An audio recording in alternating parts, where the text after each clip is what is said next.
பொறுப்பேற்றுக் கொண்டிருக்கும் தமிழகத்தினுடைய மாநில தலைவர் மரியாதைக்குரிய திரு அண்ணாமலை அவர்களை சிறப்புரையாற்ற அழைக்கின்றேன்.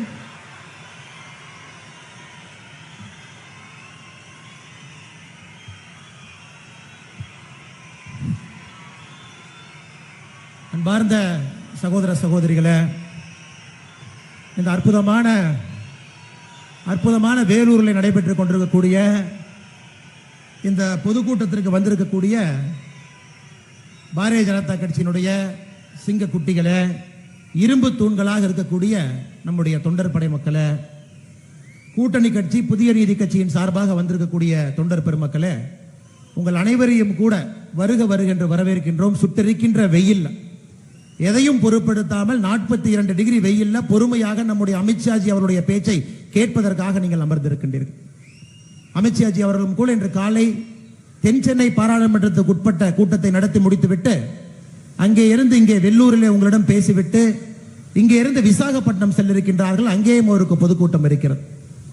காலத்தினுடைய நேரம் அருமை கருதி அதிகமாக நான் நேரத்தை எடுத்துக்கொள்ளாமல் மேடையில் இருக்கக்கூடிய நம்முடைய மத்திய உள்துறை அமைச்சர் திரு அமித்ஷாஜி அவர்களை வாழ்த்தி வணங்கி வரவேற்று, புதிய நீதி கட்சி தலைவராக இருக்கக்கூடிய அண்ணன் ஏசி சண்முகம் அவர்களை வாழ்த்தி வணங்கி வரவேற்று, மேடையின் மீது இருக்கக்கூடிய நம்முடைய இணை பொறுப்பாளர் அண்ணன் சுதாகர் ரெட்டிஜி அவர்கள், இந்த தொகுதியினுடைய பொறுப்பாளராக இருக்கக்கூடிய மத்திய இணையமைச்சர் அண்ணன் டாக்டர் விஜய் குமார் சிங்ஜி அவர்கள் ஜெனரல், மேடையில் இருக்கக்கூடிய மாநிலத்தினுடைய துணைத் தலைவர் அண்ணன் கே எஸ் நரேந்திரன் அவர்கள், மாநிலத்தினுடைய பொதுச் செயலாளர் கார்த்தியானி அவர்கள், செயலாளர்கள் கோ வெங்கடேசன் அவர்கள், அண்ணன் சையத் இப்ராஹிம் அவர்கள், பிரபாரிகளாக இருக்கக்கூடிய பாலகிருஷ்ணன் அவர்கள், வெங்கடேசன் அவர்கள், ராஜ்குமார் அவர்கள், மாவட்ட தலைவர்களாக இருக்கக்கூடிய மனோகரன் அவர்கள், வாசுதேவன் அவர்கள், மேடையின் மீது இருக்கக்கூடிய அனைத்து தலைவர்கள், பத்திரிகை நண்பர்களை ஒரு முறை உங்களை வருக வருகின்ற வரவேற்கின்றேன். சகோதர சகோதரிகளை, நம் அனைவரும் கூட நம்முடைய மத்திய உள்துறை அமைச்சர் திரு அமித்ஷாஜி அவருடைய பேச்சை கேட்பதற்காக இங்கே அமர்ந்திருக்கின்றோம். வெயில் நமக்கு பொருட்டில்லை. இன்னும் 9 மாதம் கழித்து நடக்க இருக்கக்கூடிய பாராளுமன்ற தேர்தலிலே வெள்ளூர் பாராளுமன்றத்தை வென்றெடுப்பது மட்டும்தான் நம்முடைய ஒரே ஒரு இலக்காக இருக்கிறது. நாம் அனைவரும் இங்கே அமர்ந்திருக்கின்றோம். நிச்சயமாக நம்முடைய அமித்ஷாஜி அவர்கள் பேசும் பொழுது 9 ஆண்டு காலம் எப்படி இந்தியாவை அடிப்படையிலே மாட்டி இருக்கின்றோம் என்று பேசுவார். தமிழகத்திலே சில அரசியல் கட்சியினுடைய தலைவர்கள், குறிப்பாக நம்முடைய முதலமைச்சர் திரு மு.க. ஸ்டாலின் அவர்களுக்கு நேற்றிலிருந்து காய்ச்சல் ஜுரம் வர ஆரம்பித்து விட்டது. அமித்ஷாஜி அவர்கள் தமிழக மன்னருக்கு வர ஆரம்பித்து விட்டார் என்று தெரிந்தவுடன் சேலத்திலே காய்ச்சல் தொடங்கிவிட்டது. சொல்லுங்க 9 வருஷம் என்ன பண்ணீங்கன்னு சொல்லுங்க. அப்படி முதலமைச்சர் அவர்களே சொல்வதற்காகத்தான் இந்த கூட்டம் நடைபெற்றுக் கொண்டிருக்கிறது. நீங்கள் அமித்ஷாஜி அவர்கள் வரும் பொழுது லைட்டை வேணா ஆஃப் பண்ணலாம். தொண்டர்களுடைய உற்சாகத்தை எப்பொழுதும் கூட உங்களால் ஆஃப் செய்ய முடியாது. 2024 பாராளுமன்றத்திலே தமிழகத்திலே நம்முடைய கூட்டணி என்டிஏ கூட்டணியிலிருந்து அமித்ஷாஜி அவர்கள் இன்று காலை சென்னையிலே சூழ்நிலைத்திருக்கின்றார்கள். 25 எம்பிக்களை குறைந்தபட்சம் புதிய பாராளுமன்றத்தில் செங்கோலுடைய ஆசீர்வாதத்தோடு பாராளுமன்றத்திற்கு செல்வார். அமித்ஷாஜி அவர்கள் பேசுவதற்கு முன்பு ஒரு குறிப்பை மட்டும் 2 நிமிடத்தில் வைத்துவிட்டு நான் முடித்துவிட்டு அமர்ந்து கொள்கின்றேன். 9 ஆண்டு காலத்தில் நாம் செய்த சாதனையை உள்துறை அமைச்சர் சொல்லுவார்.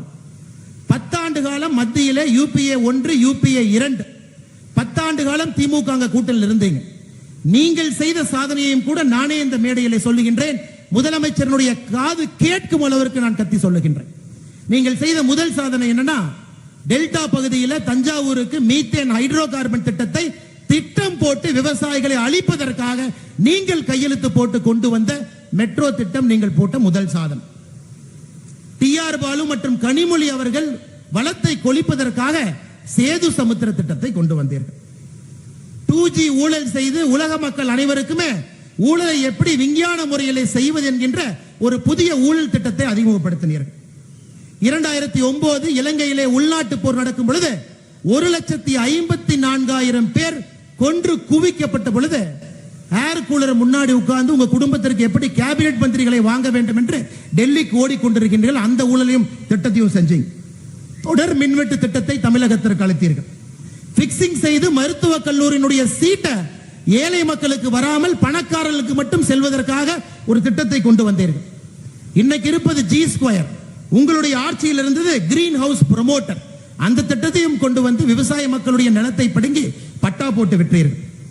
படம் தயாரித்து கொடுத்தால் சாராய ஆலை இலவசம் என்கின்ற புது திட்டத்தின் மூலமாக தமிழகத்திலே சாராய ஆலை கொண்டு வந்தீர்கள். வெளிநாட்டிலிருந்து முதலமைச்சர் அவர்களே இல்லீகலாக ஹம்மர் காரை இறக்குமதி செய்து புதிய திட்டம் வைத்திருக்கின்றீர்கள். அதற்கு உங்க மேல சிபிஐ வழக்கு கூட இருக்கு.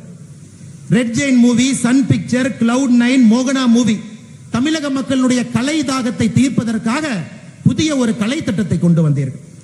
ஜல்லிக்கட்டு போட்டிக்கு தடை விதிப்பதற்காக கூட 2011 ஒரு திட்டத்தை கொண்டு வந்தீர்கள். இதுதான் உங்களுடைய சாதனையை தவிர நீங்கள் செய்த அனைத்தும் கூட தமிழக மக்களுக்கு 10 ஆண்டுகளாக வேதனை மட்டும்தான். அதனால் அதிகமாக நேரத்தை எடுத்துக்கொள்ளாமல் நம்முடைய அமித்ஷாஜி அவர்கள் இப்பொழுது பட்டியலிடுவார். 9 ஆண்டுல எப்படி இந்தியா மாறி இருக்கிறது, எப்படி தமிழகம் மாறி இருக்கிறது, எந்த விதமான திட்டம் அடிப்படையிலே மக்களுக்கு மாற்றத்தை ஏற்படுத்தி இருக்கிறது. நமக்கு பேசுவதற்கு மேடை இருக்கிறது. 9 மாத காலம் நாம் ஒன்றாக பயணிக்க வேண்டும். ஆனா இன்னைக்கு இது அமித்ஷாஜி அவர்களுடைய மேடை. உற்சாகப்படுத்துவதற்காக நமக்காக வந்திருக்கின்றார்கள். அவர் சொல்லுகின்ற குறிப்பை மனதிலே நிலைநிறுத்திக் கொள்வோம். 9 மாத காலம் கடுமையாக உழைப்போம். முதல் வெற்றி தமிழ்நாட்டில் வெள்ளூர் பாராளுமன்றத்திலிருந்து வரும் என்று சூளுரைத்த இந்த கூட்டத்திற்கு வந்திருக்கக்கூடிய எல்லா தொண்டர்களும் கூட திரும்ப நீங்கள் இல்லத்திற்கு செல்லும் பொழுது சங்கல்பத்தோடு செல்ல வேண்டும் என்று சொல்லி வாய்ப்பு கொடுத்த வெள்ளூர் திருப்பத்தூர் மாவட்டத்தினுடைய தலைவர்களுக்கு நன்றியை தெரிவித்து நேரடியாக அடுத்து அமித்ஷாஜி அவர்கள் பேச வருமாறு அன்போடு அழைக்கின்றேன். பாரத் மாதா கி ஜெய்.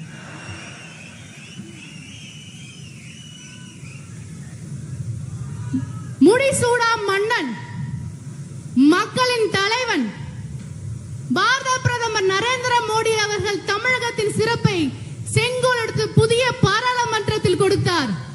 இன்று சொன்னதையும் சொல்லாதையும் தன்னுடைய சாணக்கிய தந்திரத்தில் இந்தியா முழுக்கும் காவி கூடிய ஆட்சி நிரப்பிருக்கும் நம்மளது மரியாதைக்குரிய திரு அமித்ஷாஜி அவர்களுக்கு செங்கோலனை ஏசி சண்முகம் அவர்கள் வழங்கி சிறப்பிப்பார்.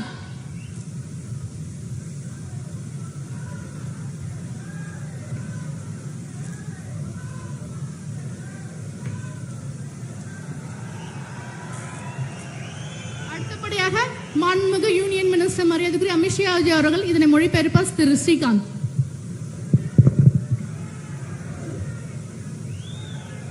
मेरे साथ बोलिए भारत माता की। என்னோட சேர்ந்து எல்லாரும் சொல்லுங்க. अरे भाई भाई भाई ऐसी आवाज नहीं चलेगी। इस बार वेल्लोर में एनडीए की भाजपा की सीट लानी है। दोनों हाथ उठाइए। இந்த குரல் பத்தாது, என்டிஏ ஜெயிக்கிற மாதிரி இருக்கணும் குரல். 2 கையை தூக்குங்க.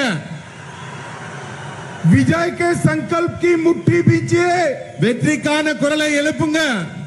और प्रचंड आवाज से बोलिए भारत माता की ஜெய், भारत माता की। ஜெய். मंच पर उपस्थित जिन्होंने तमिलनाडु में भारतीय जनता पार्टी को पूरे जोश के साथ गांव-गांव तक पहुंचाने का काम किया है, ऐसे मेरे छोटे भाई श्री के अन्नामिलाई जी, ताली बजाओ सभी लोग। தமிழ்நாட்டின் பட்டி தொட்டி கிராமங்களில் எல்லாம் பாரதிய ஜனதாவை வேகம் எடுக்க வைத்த என் அன்பு தம்பி அண்ணாமலை அவர்கள், श्री एसी षणमुगम जी, Shri VK Singh ji, doctor P Sudhakar Reddy ji, के एस नारायण जी, श्रीमती पी कार्तिकेयन जी, श्री जे मनोहरन जी, और आज पूरी वेल्लोर कॉन्स्टिट्यूएंसी से हजारों की संख्या में इतनी कड़ी धूप में आए हुए प्यारे भाइयों बहनों और मेरे जिगर के टुकड़े जैसे युवा मित्रों, இன்று வேலூரில் கடுமையான வெயில்ல கூட என்னுடைய அன்பு தம்பிகள் என் இதயத்தில் இடம் பிடிச்சிருக்கிற நீங்கள் எல்லாம் இவ்வளவு திரளாக வந்திருக்கிறீர்கள். இது மிகவும் மகிழ்ச்சி அளிக்கிறது. मित्रों, सबसे पहले मैं भारत की महान भाषा तमिल में बोल नहीं सकता, इसलिए आप सभी से माफी मांगकर मेरी बात की शुरुआत करता हूं। உங்க அத்தனை பேர் முன்னாடியும் பாரதத்தின் தொன்மையான மொழியான தமிழ் மொழியில் பேச முடியவில்லையே என்பதை நான் மிக வருத்தத்தோடு சொல்லி மன்னிப்பு கேட்டுக்கிறேன். मित्रों, आज मैं वेल्लोर आया हूं तब ये ऐतिहासिक भूमि के थिरुकदासामी चेट्टियार जी को प्रणाम कर कर मेरी बात की शुरुआत करता हूं। இந்த இதிகாசம் வரலாற்று சிறப்புமிக்க வெள்ளூர் பூமியிலே திரு கந்தசாமி செட்டியார் அவர்களை வணங்கி என் உரையை தொடங்குகிறேன். मैं भारत के महान स्वतंत्रता सेनानी श्री कल्याण रमन जी को भी प्रणाम कर कर मेरी बात की शुरुआत करना चाहता हूं। வேலூரின் புகழ்பெற்ற சுதந்திர போராட்ட வீரர் கல்யாணராமன் அவர்களையும் வணங்கி இந்த உரையை தொடங்குகிறேன். आज मेरा यहां आने का मकसद हमारे प्रिय प्रधानमंत्री नरेंद्र मोदी जी के नेतृत्व में भारतीय जनता पार्टी और एनडीए की सरकार के 9 साल पूरे हुए हैं, इसलिए मैं तमिलनाडु की जनता को धन्यवाद कहने के लिए यहां आया हूं। நான் இங்க உங்க முன்னாடி வந்திருக்கிறதுக்கான மிக முக்கியமான காரணம் நம் மதிப்பிற்குரிய பாரத பிரதமர் திரு நரேந்திர மோடி அவர்கள் 9 ஆண்டு கால ஆட்சியை மிக சிறப்பாக நடத்துவதற்கு தமிழக மக்கள் தந்த ஒத்துழைப்பிற்கு நன்றி தெரிவிப்பதற்காக வந்திருக்கிறேன். पहले 10 साल तक कांग्रेस डीएमके की सरकार तमिलनाडु में चली, जिसने 12,000 करोड़ के घपले घोटाले भ्रष्टाचार किया। 9 साल में नरेंद्र मोदी सरकार पर एक भी भ्रष्टाचार का आरोप कोई नहीं लगा सका। இந்த ஆட்சிக்கு முன்னாடி 10 ஆண்டு காலம் காங்கிரஸ் திமுக ஆட்சி நடைபெற்றுக் கொண்டிருந்தது. ஆனா அப்ப அவங்க 12,000 கோடி ரூபாய்க்கு ஊழல் செஞ்சாங்க. நம்முடைய 9 ஆண்டு கால ஆட்சியில சுட்டி காட்டுற மாதிரி ஒரு ஊழல் குற்றச்சாட்டு கூட இல்லாம சிறப்பான ஆட்சி நடைபெற்று இருக்கிறது.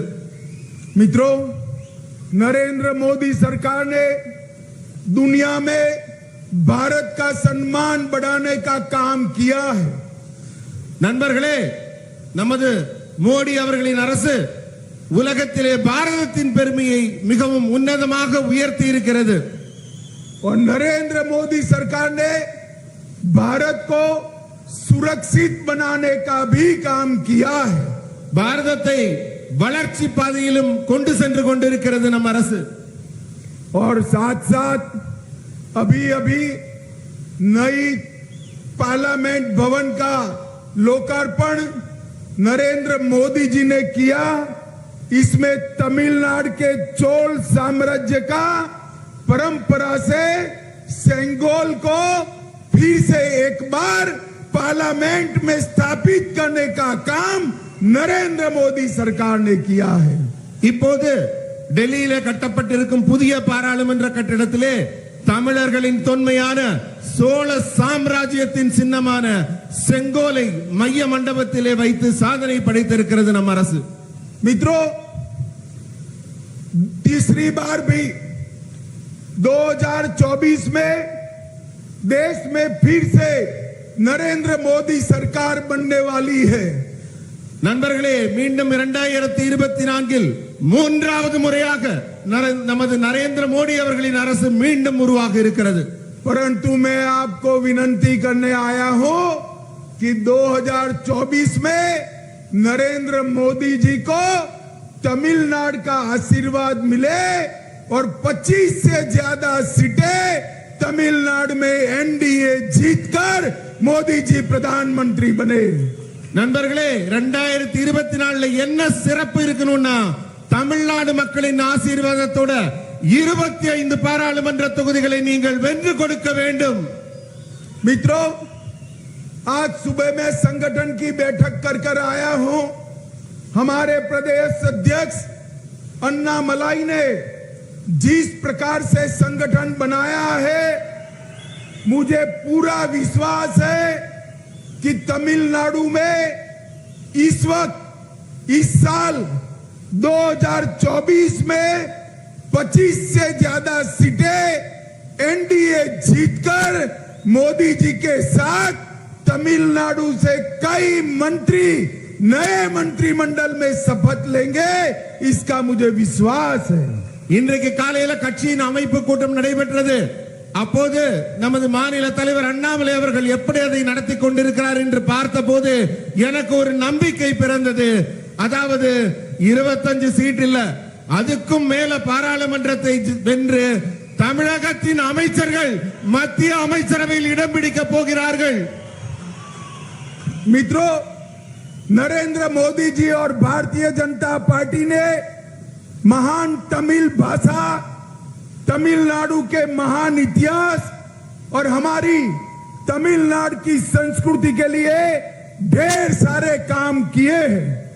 நமது நரேந்திர மோடி அவர்கள் பாரதிய ஜனதா கட்சியின் சார்பிலே தமிழ் மொழியையும் தமிழ் மொழியின் தொன்மையையும் அதன் சிறப்பையும் மேம்படுத்தும் வகையிலே பல பல சிறப்புகளை சேர்த்திருக்கிறார்கள். नरेंद्र मोदी जी ने दुनिया में किसी भी देश में गए हो, अपने भाषण के अंदर तमिल साहित्य, तमिल महापुरुष और तमिल संस्कृति की महानता की बात समग्र दुनिया के सामने की है. உலகின் எந்த நாட்டுக்கு நம்ம பிரதமர் போனாலும் தன்னுடைய உரையில தமிழ் மொழியின் பெருமையையும் இலக்கியத்தின் பெருமையையும் தமிழ் கவிதைகளையும் சொல்ல மறந்திருக்காரா? சிறப்பாக தமிழின் பெருமையை உயர்த்தி இருக்கிறார். अभी अभी काशी में और सौराष्ट्र में तमिल संगमम कर कर तमिलनाडु की संस्कृति को, तमिलनाडु के साहित्य को, तमिलनाडु के खान पान को गुजरात और समग्र उत्तर प्रदेश में प्रिय बनाने का काम नरेंद्र मोदी जी ने किया है. சமீபத்தில் காசி தமிழ் சங்கமம், சௌராஷ்டிரா தமிழ் சங்கமம் நடத்தி காசியிலும் உத்தரப்பிரதேச காசியிலும் குஜராத்திலும் தமிழின் பெருமையை, அந்த நமக்கும் அவர்களுக்கும் உள்ள உறவை உரத்து கூறி இருக்கிறார் நம் பிரதமர். काशी तमिल संगमम में प्रधानमंत्री जी ने भारत की 13 भाषाओं में तिरुकुरल का अनुवाद कर कर तिरुकुरल को भारत के घर घर में पहुंचाने का काम किया है. அன்றைக்கு காசி தமிழ் சங்கத்தில் நமது தொன்மையான மொழியான திருக்குறளை 23க்கும் அதிகமான மொழிகளிலே மொழிபெயர்த்து அந்த திருக்குறளை எல்லா மாநில மக்களும் படிக்கும் வகையிலே நமது பிரதமர் வெளியிட்டு பெருமைப்படுத்தி இருக்கிறார். पिछले माह प्रधानमंत्री जी पापुआ न्यू गिनी गए थे. उन्होंने तिरुकुरल का स्थानीय भाषा में भाषांतर कर कर विदेश में भी पहुंचाने का काम नरेंद्र मोदी जी ने किया है. போன மாதம் பப்பு நியூ கினியான் என்ற பகுதிக்கு சென்ற போது நமது பிரதமர் அங்கும் திருக்குறளின் பெருமையை பேசி இருக்கிறார். உலகின் எந்த மூலைக்கு சென்றாலும் திருக்குறளின் பெருமையை நமது பிரதமர் பேசிக் கொண்டிருக்கிறார். मित्रों, 10 साल तक डीएमके यूपीए सरकार में रही, पहले भी 8 साल तक सत्ता में रहे, परंतु सीएपीएफ की परीक्षा में, नीट की परीक्षा में, ऑल इंडिया सर्विसेज की परीक्षा में तमिल लड़कों को, बच्चों को तमिल में पेपर लिखने की छूट नहीं थी. अब ऑल इंडिया सर्विसेज, नीट और सीएपीएफ के एग्जामिनेशन तमिल भाषा में भी लिए जाते हैं. தமிழ் தமிழ் தமிழுக்காக வாழ்றோம்னு சொல்ற திமுக 10 ஆண்டு காலம் யூபிஏ கவர்மெண்ட்ல ஆட்சியில் இருந்தாங்க. அதுக்கு முன்னாடி 8 ஆண்டு காலம் இருந்தாங்க. அப்ப சிஆர்பிஎஃப் தேர்வாகட்டும், நீட் தேர்வாகட்டும், சிவில் சர்வீஸ் தேர்வாகட்டும், ஆனா தமிழ் மக்கள் தமிழ் மொழியில அந்த தேர்வை எழுத முடியாத நிலை இருந்தது. நாம் ஆட்சிக்கு வந்த பிறகுதான் திரு நரேந்திர மோடி அவர்கள் தலைமையிலே இப்போது சிஆர்பிஎஃப் தேர்வாகட்டும், நீட் தேர்வாகட்டும், சிவில் சர்வீஸ் ஐஏஎஸ் தேர்வாகட்டும், இதையெல்லாம் தமிழ் மக்கள் தமிழ் மொழியிலேயே எழுத முடிகிறது. मित्रों, चीन के राष्ट्रपति भारत के एक ही देश में जाने वाले थे, तो मोदी जी ने चीन के राष्ट्रपति को आने के लिए हमारे महान तमिलनाडु को चुनकर तमिलनाडु के टूरिज्म को प्रमोट करने का काम किया है. சீன அதிபர் எங்கேயும் போக மாட்டாரு, இந்தியாவுக்கு வர்றேன்னு அவர் சொன்னப்ப நம்ம பிரதமர் எங்க கூட்டிட்டு வந்தாரு? தமிழ்நாட்டுக்கு மகாபலிபுரத்துக்கு கூட்டிட்டு வந்தாரு. நம்முடைய சுற்றுலாவை மேம்படுத்த இதைவிட சிறப்பாக என்ன செய்ய முடியும்? मित्रों, अभी कल राज्य के मुख्यमंत्री स्टालिन जी ने एक सार्वजनिक रूप से मुझे सवाल पूछा कि 9 साल के लिए नरेंद्र मोदी जी ने तमिलनाडु के लिए क्या किया, वो बताइए। स्टालिन जी, मैं 9 साल का हिसाब देने आया हूं, आप जरा कान खोलकर सुन लो और हिम्मत है तो कल इसका जवाब देना। நம்ம தமிழ்நாட்டோட முதலமைச்சர் ஸ்டாலின் வந்து என்ன பார்த்து ஒரு கேள்வி கேட்கிறார்.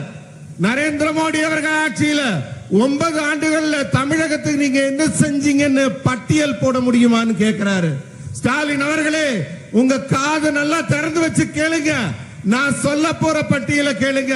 தைரியம் இருந்தா நாளைக்கு எனக்கு இதுக்கு பதிலும் சொல்லுங்க. 2004 से 14 आप यूपीए में हिस्सेदार थे, आपके मंत्री थे।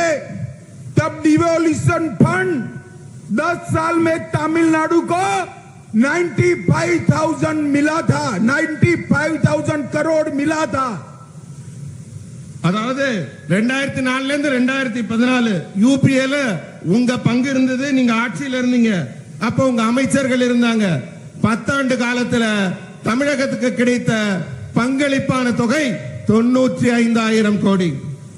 आपके 9 साल में 95,000 करोड़ नरेंद्र मोदी जी ने, आपके 10 साल में 95,000 करोड़ नरेंद्र मोदी जी ने 9 साल में 2,47,000 करोड़ रुपीस देने का काम किया है। நீங்க 10 ஆண்டு காலம் ஆட்சியில இருந்து தமிழ்நாட்டுக்கு வெறும் 95,000 கோடி கொடுத்தீங்க.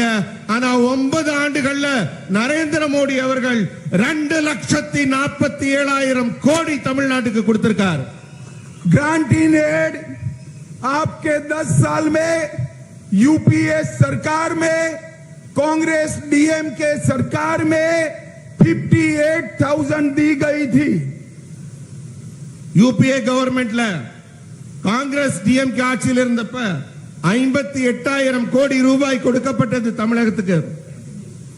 आपके 58,000 आपके 10 साल में 58,000, नरेंद्र मोदी जी के 9 साल में 58,000 से बढ़ाकर 2,31,000, 4 टाइम ज्यादा देने का काम नरेंद्र मोदी सरकार ने किया है। 10 ஆண்டுகள்ல நீங்க கொடுக்கிற மானியம் கிராண்ட் இன் எய்ட் 58,000 கோடி தான் கொடுத்தீங்க.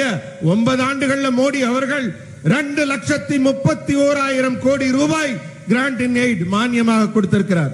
पिछले 9 वर्षों में तमिलनाडु के अंदर 2,352 किलोमीटर नेशनल हाईवे पूरा किया है और 3,719 किलोमीटर नए प्रकल्प दिए हैं और इस सब की लागत होती है 58,000 करोड़ रुपीस। கடந்த 2 ஆண்டுகள்ல கட்டமைப்பு பணி மிக வேகம் எடுத்திருக்கிறது. அதுல 2,352 கிலோமீட்டருக்கு தேசிய நெடுஞ்சாலை அமைக்கப்பட்டிருக்கு. இன்னும் 3,719 கிலோமீட்டர் தொலைவிற்கு அமைக்கப்பட்டு கொண்டிருக்கிறது. இதன் மொத்த தொகை, தமிழகத்துக்கு செலவாகிற நெடுஞ்சாலைக்கான தொகை 58,000 கோடி ரூபாய். बैठ जाइए भैया, पुलिस वालों को जो करना है वो करने दीजिए। அங்க இருக்கவங்கள உட்காருங்க, போலீஸ்காரங்க அவங்க கடமையை செய்யட்டும், மக்கள் உட்காருங்க. நண்பர்களே, அமர்ந்திருங்கள். 3,000 करोड़ रुपया 105 किलोमीटर लंबे ईस्टर्न कोस्टल हाईवे के लिए देने का काम नरेंद्र मोदी सरकार ने किया है। 3,000 கோடி ரூபாய் செலவுல 105 கிலோமீட்டர் தொலைவுக்கு ஈஸ்ட் கோஸ்ட் ஹைவே அமைக்கிறதுக்காக நமது நரேந்திர மோடி அரசு தமிழகத்திற்கு கொடுத்திருக்கிறது. 50,000 करोड़ रुपया चेन्नई बेंगलुरु एक्सप्रेस वे के लिए देने का काम नरेंद्र मोदी जी ने किया है। 50,000 கோடி ரூபாயில சென்னையிலிருந்து பெங்களூருக்கு விரைவு பாதை அமைப்பதற்காக இப்போது திட்டம் தயாரிக்கப்பட்டிருக்கிறது. चेन्नई मेट्रो फेज 1 और फेज 2 के लिए 72,000 करोड़ रुपया देने का काम किया है. சென்னையில மெட்ரோ ரயில் பேஸ் 1 பேஸ் 2 ரெண்டு பாதை அமைப்பதற்காக 72,000 கோடி ரூபாய் தமிழகத்திற்கு கொடுக்கப்பட்டிருக்கிறது. चेन्नई, एगमोर, काटपाड़ी, मदुरई, रामेश्वरम और कन्याकुमारी के रेलवे स्टेशन 3,500 करोड़ से पूरे नया बनाने का काम नरेंद्र मोदी जी ने शुरू किया है. சென்னை எக்மோர், காட்பாடி, மதுரை இது போன்ற ரயில் நிலையங்கள்ல 3,500 கோடி ரூபாய் செலவுல புதுசா கட்டுவதற்கான ஏற்பாடுகள் செய்யப்பட்டிருக்கு. காட்பாடி, மதுரை, கன்னியாகுமரி, எக்மோர்ல புதிய ரயில் நிலையங்கள் அமைய இருக்கு. 2 वंदे भारत एक्सप्रेस चेन्नई मैसूर और चेन्नई कोयम्बटूर देने का काम नरेंद्र मोदी जी ने किया है. புத்தம் புது வந்தே பாரத் எக்ஸ்பிரஸ் ரயில் சென்னையிலிருந்து மைசூருக்கும் சென்னையிலிருந்து கோயம்புத்தூருக்கும் தற்போது பறந்து கொண்டிருக்கிறது. 1260 करोड़ रुपया से 1,260 करोड़ रुपए की लागत से चेन्नई एयरपोर्ट इंटीग्रेटेड भवन का उद्घाटन भी नरेंद्र मोदी जी ने किया है. சென்னையில புதிய ஏர்போர்ட்டின் ஒரு பகுதி உருவாக்கப்பட்டிருக்கு. 1,260 கோடி ரூபாய் செலவில் அந்த உள்கோட்டம் அமைக்கப்பட்டிருக்கு. 1,000 करोड़ की नवेली लिग्नाइट योजना भारत सरकार ने शुरू की है. 1000 கோடி ரூபாய் செலவில் நம்ம மின் உற்பத்தி செய்யற நெய்வேலி லிக்னைட் கார்பரேஷன்ல புதிய திட்டம் அமைக்கப்பட்டிருக்கு. 56 लाख किसान को हर साल 6,000 रुपया डीबीटी के माध्यम से भेजा जाता है. 56 லட்சம் விவசாயிகளுக்கு 6,000 ரூபாய் வருடா வருடம் தமிழக அரசில் இருக்க விவசாயிகளுக்கு மத்திய அரசால கொடுக்கப்படுது. जल जीवन मिशन के 84 लाख कनेक्शन भारतीय जनता पार्टी की मोदी सरकार ने दिए हैं. குடிநீர் இணைப்புக்காக தமிழ்நாட்டில் தண்ணியே வராத வீடுகளுக்கு 84 லட்சம் குடிநீர் இணைப்புகள் தமிழ்நாட்டில் கொடுக்கப்பட்டிருக்கு. 2.50 करोड़ लाभार्थियों को 5 लाख तक का पूरा स्वास्थ्य का खर्चा आज नरेंद्र मोदी सरकार दे रही है. மருத்துவ உதவிக்காக 2.5 கோடி மக்களுக்கு ஆயுஷ்மான் இந்த மாதிரி திட்டத்தில் மருத்துவ உதவிக்கான உதவிகள் செய்யப்பட்டிருக்கு. 62 लाख शौचालय चेन्नई के गरीबों तमिलनाडु के गरीबों के लिए बनाए गए हैं. 62 லட்சம் கழிப்பறைகள் தமிழ்நாட்டில் இருக்க ஏழை மக்களுக்காக அவங்க சௌகரியத்துக்காக கொடுக்கப்பட்டிருக்கு. 1 करोड़ गरीब तमिलनाडु के भाइयों बहनों को हर महीने 5 किलो अनाज प्रति व्यक्ति मुफ्त में देने का काम नरेंद्र मोदी सरकार कर रही है. 1 கோடி ஏழை மக்கள் பயன்பெறும் வகையில 5 கிலோ அரிசி, தானியம், பருப்பு போன்ற வகைகள் எல்லாம் சேர்ந்து பெறுவதற்காக மத்திய அரசு தொடர்ந்து வழங்கிக் கொண்டிருக்கிறது. Central institute of classical Tamil का नया कैंपस नरेंद्र मोदी सरकार ने बनाया है. செம்மொழி ஆராய்ச்சி மையத்திற்கான புதிய கட்டிடம் சென்னை தரமணியில் மிக சிறப்பாக சிறந்து தமிழுக்காக தமிழ் மொழி வளர்ச்சிக்காக ஆராய்ச்சி செய்து கொண்டிருக்கிறது. मित्रों, अभी कल मैंने देखा, उन्होंने कहा कि मदुरै का एम्स अब तक क्यों नहीं बना है. मित्रों, मैं आज कहने आया हूं कि 18 साल तक ये डीएमके केंद्र के सत्ता में रही. मैं आज उनको पूछने आया हूं कि आपने क्यों एम्स तमिलनाडु को नहीं दिया. इसका जवाब तमिलनाडु की जनता को आपको देना चाहिए. எனக்கு ஒரு கேள்வி கேட்டிருக்காங்க, மதுரையில எய்ம்ஸ் இன்னும் ஏன் திறக்கலன்னு. ஆனால் நான் இந்த கேள்வியை அதிமுகவினருக்கு கேட்க விரும்புகிறேன். ஏன்னா அவங்க முன்னர் ஆட்சியில் இருந்தபோது எய்ம்ஸ் ஏன் திறக்கப்படவில்லை என்ற கேள்விக்கான பதிலை அவர்கள்தான் சொல்ல வேண்டும். और एम्स का कॉलेज इसके 2 बैच टेम्पररी कैंपस में शुरू हो गए हैं.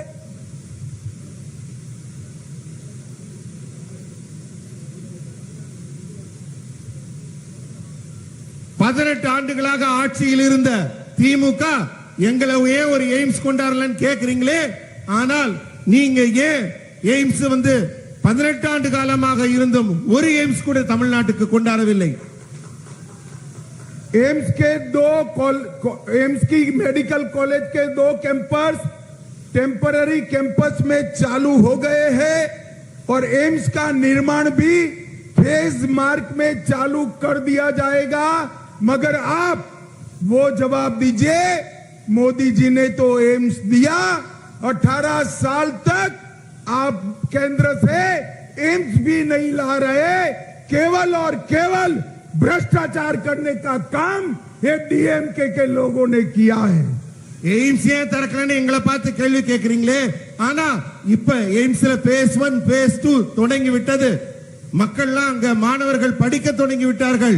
இங்க தொடங்கிட்டு இருக்கு. ஆனா எங்களை கேள்வி கேட்க முன்பு நீங்கள் உங்களை கேட்டுக்கொள்ள வேண்டும்.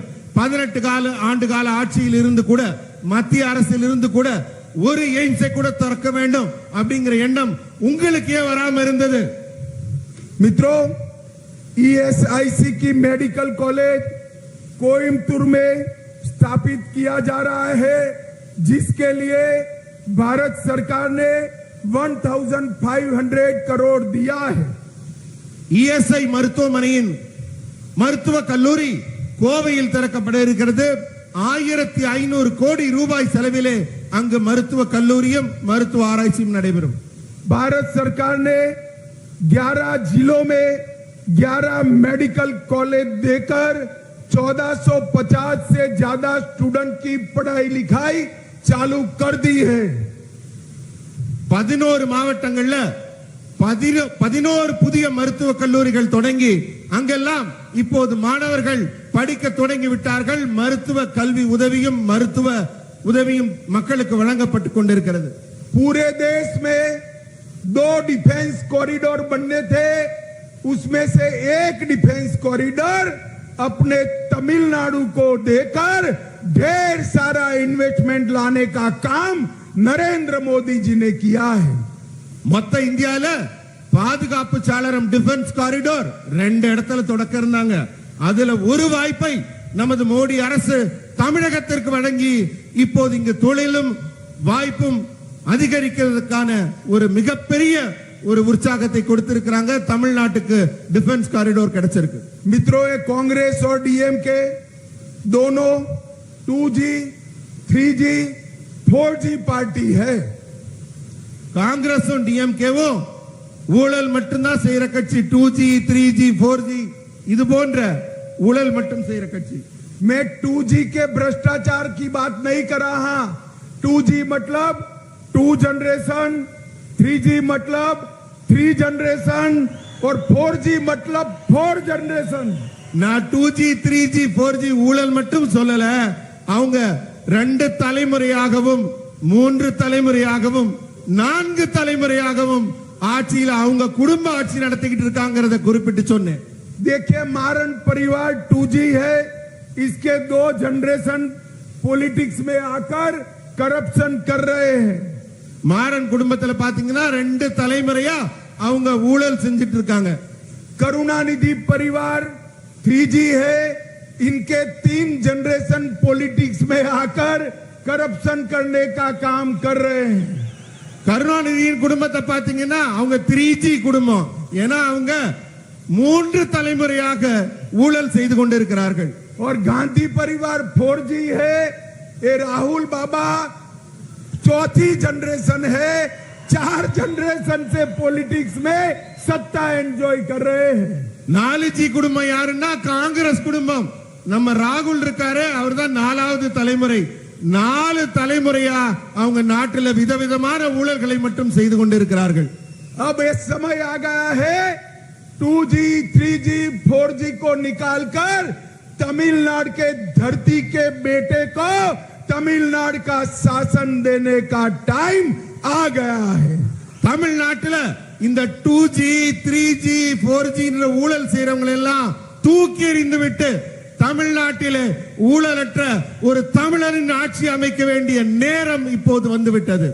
मित्रों, मैं आज आप सबको पूछने आया हूं, मुझे बताइएगा, जरा हाथ उठाकर बताइएगा, धारा 370 हटनी चाहिए थी या नहीं हटनी चाहिए थी, और ये कश्मीर हमारा है या नहीं?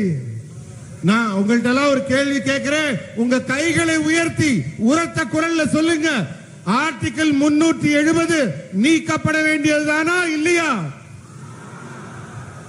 காஷ்மீர் நம்முடையதுதானே?